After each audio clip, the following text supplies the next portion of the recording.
A shopping basket makes a particular sound when the first thing lands inside it. A soft plastic thud, almost too small to notice. Maybe it is milk, maybe bread, something you came for. Then, 20 minutes later, you are standing at the checkout with a chocolate bar, a drink, a larger pack than you intended to buy, and a vague feeling that the basket somehow became heavier without asking permission.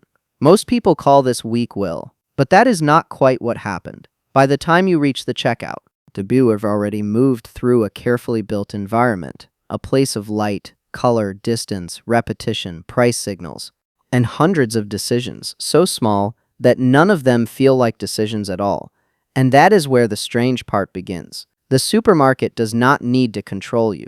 It only needs to make one path feel slightly easier than another. You enter for three things: milk, pasta, eggs. The door slides open, and the first thing you see is usually not what you came for. It is abundance. Fruit stacked into bright walls, flowers under clean lights, bread that looks as if it has just emerged from somewhere warm and human. The entrance is not a list, it is a mood. Most people imagine a store as a container for products, but a supermarket is closer to a landscape, and landscapes change behavior. The environment is built around human limits. Attention is finite. With every aisle, every comparison, every small decision, a little more of it is spent. A bright package, a red sticker, a familiar logo, a product placed directly in your path. Each one asks for almost nothing. Just a second. The store does not need you to become irrational. It only needs you to become tired enough that the easiest choice begins to feel like your own. Milk is usually not near the entrance. Neither are eggs, or bread, or other things people reliably come to buy. That seems inconvenient. It is. But inconvenience has a hidden function. Every extra meter between you and the thing you need is another meter of shelves, another end cap, another color, another offer that did not exist in your mind when you walked through the door. You do not need to be persuaded to buy everything you pass. You only need to notice it. A product at the end of an aisle is not merely waiting there. Prominent displays can change what shoppers notice and buy, although the effect depends on the product, the placement, and the people walking past it. This is not a trap in the dramatic sense. It is subtler than that. The store turns movement into exposure, and exposure turns "I was not looking for this" into "I suppose we do need this." Then comes the shelf, a wall of nearly identical boxes, bottles, jars, colors, promises. You may believe you are comparing products, but first the products are competing to be seen. At eye level, a brand does not have to be the best. It only has to be available at the exact moment your attention begins to tire. Below you are cheaper options.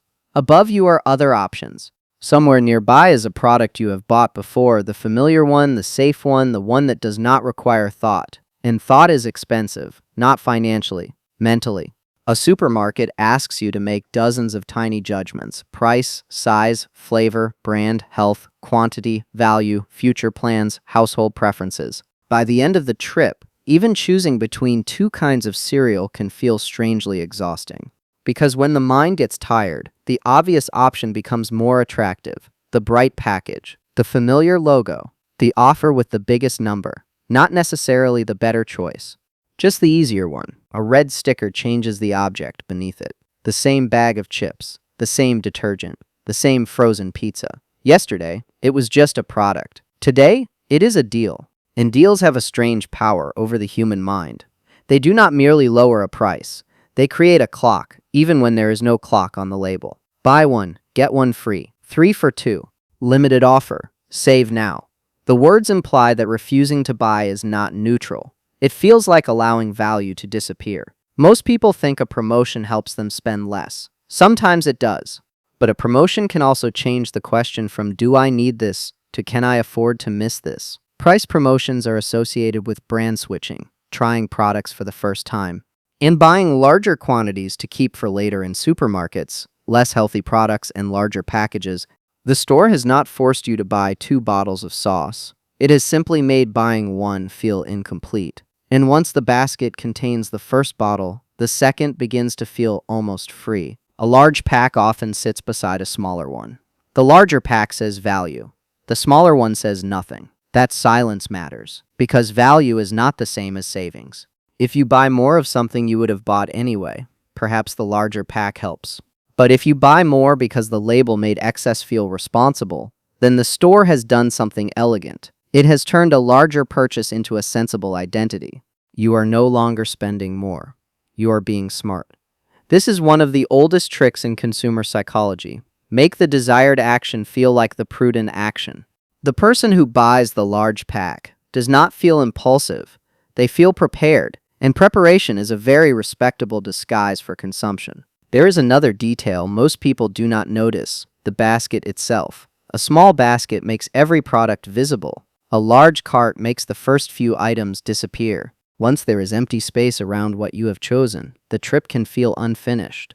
A nearly empty cart quietly asks for more. This does not mean the cart controls you. It means people read surroundings as information. Empty space can suggest scarcity. A crowded basket can suggest completion. A large package can make a smaller one look inadequate. A red sign can make an ordinary price feel like an opportunity. The mind is always reading the scene, even when it believes it is only buying groceries. The final aisle is the most revealing. You have made dozens of decisions. You have compared prices. You have navigated people, shelves, signs, and lists. Your mind is ready to stop. And then directly in front of you are the smallest things: candy, gum, drinks, batteries, tiny products designed for the few seconds between "I am done shopping" and "I am allowed to leave." The checkout does not need much. It needs fatigue. Product placement and price promotions at checkout have been shown to affect sales. And researchers have also used the same principle in reverse. Making healthier items more visible at checkout can shift what people buy. That experiment used a healthier snack. But the principle is larger. When a choice is close, visible, cheap, and requires no searching, it becomes easier to say yes before your reflective mind has time to arrive. The checkout is not where the shopping ends. It is where resistance is weakest. A timer in a mobile game says, "This offer ends soon." A red sticker in a supermarket says, "This price will not last." A battle pass says, "Do not waste what you already paid for." A family size offer says, "Do not waste this deal." Different aisle. Same psychology. Not identical. Not always intentional in exactly the same way. And not proof that every company sits in a dark room plotting against the person buying pasta on a Tuesday evening. But the pattern is real. Human beings do not make decisions in a vacuum.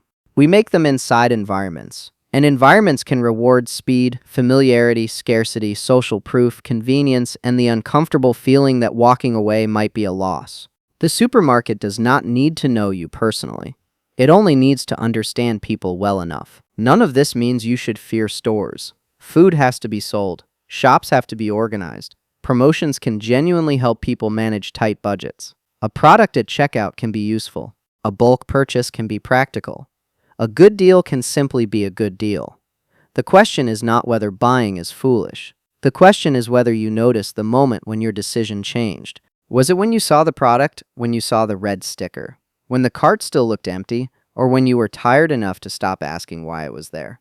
Because the most powerful systems rarely demand obedience. They make obedience feel like your own idea. And tomorrow, someone will walk into a supermarket for milk, pasta, and eggs. They will leave with a basket full of decisions. Most of them will feel completely ordinary. That is what makes them so effective.